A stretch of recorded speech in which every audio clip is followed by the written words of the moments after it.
साथियों नमस्कार। साथियों, 8वें वेतन आयोग को मंजूरी मिल गई। उसके अध्यक्ष और सदस्यों की नियुक्ति भी हो गई।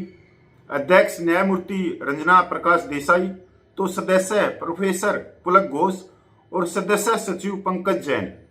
इसके साथ में ही आयोग ने अपनी रिपोर्ट 18 महीने के अंदर देनी है। पर क्या आप ये जानते हो कि टर्म्स ऑफ रेफरेंस TOR में बहुत बड़े बदलाव किए गए हैं। अगर मैं ये कहूं कि सरकार ने आदेश या सख्त हिदायतें दी हैं कि एक लक्ष्मण रेखा खींच दी है 8वें वेतन आयोग के सामने कि आपने इसी लक्ष्मण रेखा में रहते हुए काम करना है और अपनी रिपोर्ट देनी है।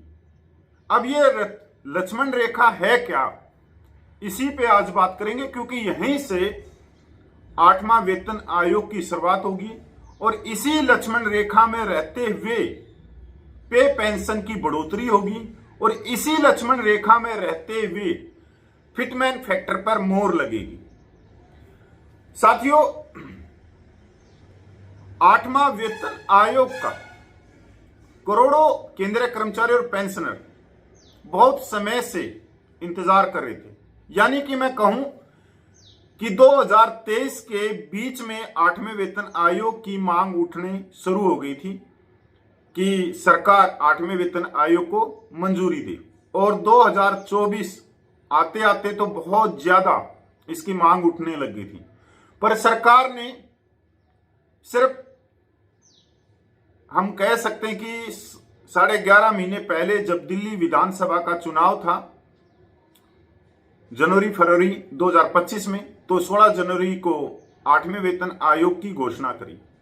अब सरकार ने इसको मंजूरी दी तो बिहार चुनाव की शुरुआत हो चुकी है।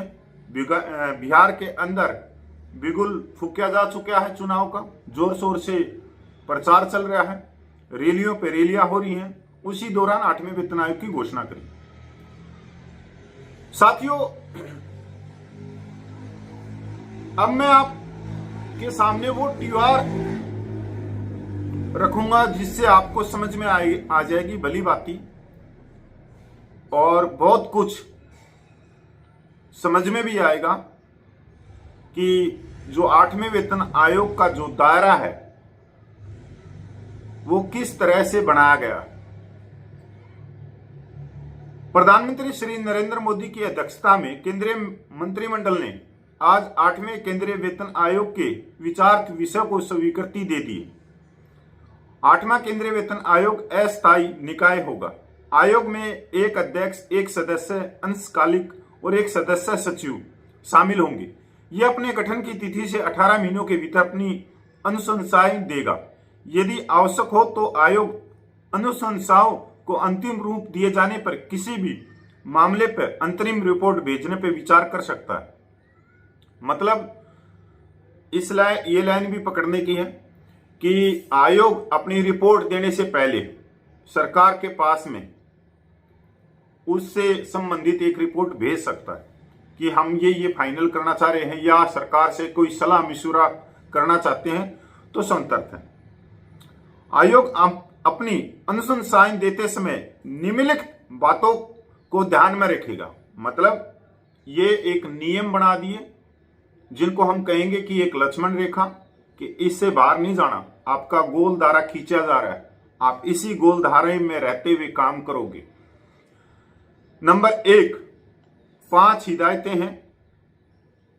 नंबर 1, देश की आर्थिक स्थिति और राजकोषीय विवेक अर्थात सरकारी वित्तीय व्यवस्था के प्रबंधन तथा खर्च और राजस्व के संतुलन की आवश्यकता है। मतलब आपको देश की आर्थिक स्थिति देखनी है।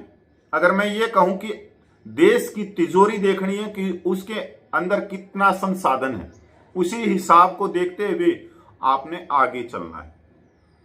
यह सुनिश्चित करने की आवश्यकता है कि विकास, व्यय और कल्याणकारी उपायों के लिए पर्याप्त संसाधन उपलब्ध हो। मतलब दूसरी हिदायत यह है कि आप ये सुनिश्चित करें कि जो विकास, व्यय और कल्याणकारी उपायों के लिए पर्याप्त संसाधन है, मतलब तिजोरी के अंदर पैसा है भी या नहीं है, कि आप जो सिफारिश कर रहे हो और उस सिफारिश के अनुसार तिजोरी में रुपया नहीं हुआ तो फिर क्वेश्चन मार्क लगा दिया। गैर अंशदायी पेंशन योजनाओं की गैर वित्त पोषित लागत, जो न्यू पेंशन स्कीम है, यूपीएस एनपीएस पर भी आप लोगों को ध्यान में रखना होगा। कहीं आप पुरानी पेंशन वाली की सिफारिश ना कर दो। तो यहां भी एक लक्ष्मण रेखा खींच दी गई कि ओल्ड पेंशन के ऊपर आप ज्यादा बात ना करके बस इसी पर रहिए। यही समझ में आ रहा है मेरे तो। राज्य सरकारों की वित्तीय स्थिति पर अनुशंसाओं का संभावित प्रभाव जो आमतौर पर कुछ संसाधनों के साथ अनुशंसाओं को स्वीकार करते हैं। अब जो 8वां वेतन आयोग है उसी को राज्य सरकार स्वीकार करते हैं थोड़े बहुत बदलाव के साथ।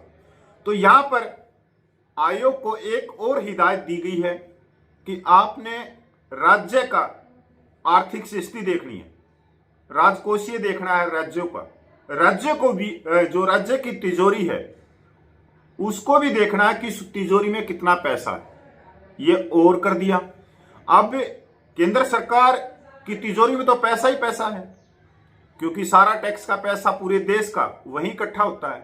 पर देश के अंदर बहुत सारे राज्य ऐसे हैं जिनकी प्रति व्यक्ति आय भी बहुत कम है। अगर पूरे देश में देखा जाए तो हरियाणा की प्रति व्यक्ति आय बहुत ज्यादा है, गुजरात से भी ज्यादा है। अब आप सोच के देखो, देश के अंदर बहुत सारे ऐसे राज्य हैं जिनकी आर्थिक स्थिति ठीक नहीं। हरियाणा जैसे राज्यों की आर्थिक स्थिति ठीक है। अब हरियाणा में अगर कोई जो प्राइमरी टीचर है वो भी अगर उसकी भी अगर 10 साल की नौकरी हुई है तो वो 80-90 हजार रुपया लेता है।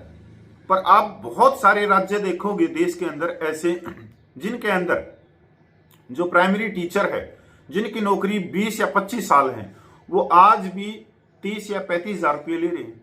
तो ये मेरे को समझ में नहीं आया इस चीज का कि एक हिदायत दे दी कि उन राज्यों को भी देखना है तो कहीं आप ज्यादा फिटमेंट फैक्टर की सिफारिश ना कर दो। पर इससे तो जिनकी आर्थिक स्थिति ठीक है या केंद्र के जो कर्मचारी हैं उनकी तो आर्थिक स्थिति ठीक है, तो ये ऐसा क्यों? जबकि होना यह चाहिए कि जो पे कमीशन है वो केंद्र की तिजोरी को देखे ज्यादा, और राज्य सरकारें उसी केंद्र की तिजोरी को देखते हुए 8वें वेतन आयोग को लागू करें, तो वहां के कर्मचारियों का भी भला होगा। अब एक जगह 80 हजार रुपये मिलेंगे, एक जगह 35 हजार रुपये, तो यह भी एक भेदभाव है, क्योंकि संविधान यह कहता है समान काम समान वेतन। अच्छा, इसके बाद में चौथी, राज्य सरकारों की वित्तीय स्थिति, यह हो गया। 5वां, केंद्रीय सार्वजनिक क्षेत्र उपक्रमों और निजी क्षेत्र के कर्मचारियों के लिए उपलब्ध प्रचलित परिश्रमिक संरचना लाभ और कार्यों की स्थिति लेना। अब यहां भी एक और हिदायत दे दी कि जो केंद्रीय सार्वजनिक क्षेत्र उपक्रमों और निजी क्षेत्र के कर्मचारियों के लिए उपलब्ध प्रचलित परिश्रमिक संरचना, उसको भी ध्यान में दो। जैसे प्राइवेट जॉब कर रहे हैं, अब प्राइवेट जॉब तो आपने पता ही है कि अगर कोई आईटी भी किया हुआ है, अगर कोई मारुति या हीरो होंडा के अंदर काम कर रहा है, आईटीआई पास किया हुआ, तो वो 1.5-2 लाख ले रहा है। पर अगर वहीं पर हम देखें कि जो सेनाओं में है उनमें एक्स ग्रुप है, टेक्निकल है, वो उनसे भी ज्यादा काम करते हैं। वो एक लड़ाकू जहाज को बिल्कुल खोल के और वापिस बांध भी देते हैं और हवा में भी उड़ा देते हैं। ऐसे ही टेक्निकल नेवी में भी हैं जो शिप को चलाते हैं। तो यहां ऐसा क्यों कि जो टेक्निकल है फौज के अंदर, जो एक्स ग्रुप है, उनका पे स्केल कितना 21,700, और प्राइवेट हीरो होंडा मारुति बड़ी बड़ी कंपनियां हैं जो सिर्फ 10वीं पास करके आईटीआई कर रखी है जिन्होंने, साल की 1.5 साल की, उनको 1.5 लाख रुपया मिल रहा है निजी क्षेत्र में। तो कुल मिला के इन्होंने टीआर में बदलाव किया है और एक लक्ष्मण रेखा खींच दी आयोग के सामने, या एक लक्ष्मण रेखा का घेरा बना दिया कि आपने इसी घेरे के अंदर बैठ के अपने काम करना। जब ये सारी चीजें हो ही गई कि देश की आर्थिक स्थिति देश की है, चलो मानते हैं देश की आर्थिक स्थिति भी देखनी चाहिए, सारी चीजें देखनी चाहिए, पर अगर मान लो 3.68 का फिटमेंट फैक्टर भी दे दिया कर्मचारियों को, तो ऐसा तो नहीं है कि देश दिवालिया हो जाएगा, देश की तिजोरी ही खाली हो जाएगी।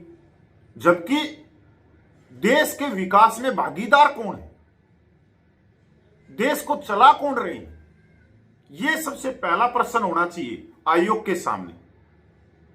किस देश को चला कौन रहा है, रेल को कौन चला रहा है, पुलिस थाने को कौन चला रहा है, ट्रैफिक के चौराहों को कौन चला रहा है, राजस्व विभाग को कौन चला रहा है, बिजली विभाग को कौन चला रहा है, रोडवेज विभाग को कौन चला रहा है, देश की सीमाओं की रक्षा कौन कर रहा है, हवाई जहाज कौन उड़ा रहा है, देश के बड़े बड़े मंत्रालय हैं उनके अंदर कौन बैठा है, जो प्रधानमंत्री का कार्यालय है उसके अंदर काम कौन कर रहे हैं, उनके सेक्रेटरी कौन है। तो ये चीजें होनी चाहिए आयोग के सामने। ये नहीं है कि आप तिजोरी पे ध्यान रखो, तिजोरी आर्थिक स्थिति को देखो, ये देखो वो देखो। ये तिजोरी कभी आड़े नहीं आती जब बड़े बड़े बिजनेसमैनों की बात होती है। अभी LIC की खबर आपने सुनी होगी, 33,000 करोड़ रुपया अडानी को दे दिया, उसमें से लगा दिया, जबकि वो पूरे देश के नागरिकों का पैसा है। LIC आपने करवाई होगी, आपके पड़ोसी ने करवाई होगी, आपके रिश्तेदारियों ने करवाई होगी, तो LIC में किसका पैसा? अगर बात यहां बिजनेसमैनों की आती है, कॉर्पोरेट घरानों की बात आती है, तो भैया तिजोरी की तरफ कभी नहीं दिखता। और बात आती है जब किसान की, मजदूर की, कर्मचारियों की, तो सबसे पहले बोलते हैं कि तिजोरी को देख लो, तिजोरी को देख लो, तिजोरी को देख लो, देश के खजाने को देख लो। तो ये जो हिदायतें दी हैं 5, या जो ये आदेश दिए हैं, जो ये कह सकते हैं कि एक लक्ष्मण रेखा बनाई है, तो ये आने वाला समय ही बताएगा क्या होगा, किस हिसाब से फिटमेंट फैक्टर निकलेगा और करोड़ों कर्मचारी पेंशनरों की जेब में कुछ वजन बढ़ेगा या खाली की खाली ही रह जाएगी। साथियों नमस्कार। ऐसे सवालों के लिए हमने सरकार से बात भी करनी चाहिए, सरकार से पूछना भी चाहिए 8वें वेतन आयोग को लेके, क्योंकि 8वां वेतन आयोग कर्मचारी और पेंशन की जेब से जुड़ा हुआ है। इस जेब में जो पैसा आता है वो कर्मचारी के वेतन और पेंशन से आता है। अगर कुछ वजन इसमें बढ़े तो सवाल पक्का पूछना चाहिए सरकार से, और सवाल यह होना चाहिए कि इस देश के विकास में किसकी भागीदारी है, क्या नेताओं की है या कर्मचारियों की है। बॉर्डर के ऊपर कोई नेता जाके नहीं खड़ा होता, वो भी एक कर्मचारी ही है जो सैनिक है, वो भी किसान मजदूर के परिवारों से। अगर इस देश के अंदर 28 राज्य, 7 केंद्र शासित प्रदेश, फिर केंद्र सरकार, कम से कम 7,500 से ज्यादा नेता हैं। इन नेताओं का वेतन और पेंशन 5 साल में 2 बार बढ़ जाता है, पर कर्मचारियों का वेतन कहते तो 10 साल में बढ़ेगा, पर बढ़ता कम से कम है 13 या 14 साल के बाद में। भले ही वो एरियर मिल जाए, जो पैसे की कीमत आज है, जो सोने का रेट, जो गोल्ड का रेट आज है, अगर वो 3 साल के बाद में आप खरीदने जाओगे तो महंगा मिलेगा। और 3 और 4 साल के बाद में अगर पे कमीशन मिल रहा है तो कितने करोड़ कितने लाखों बुजुर्ग पेंशनर होंगे जो भगवान को प्यारे हो जाते होंगे, वो तो पे कमीशन को देख ही नहीं पाते होंगे। साथियों नमस्कार, मैं पूर्व सैनिक कपिल फौजी।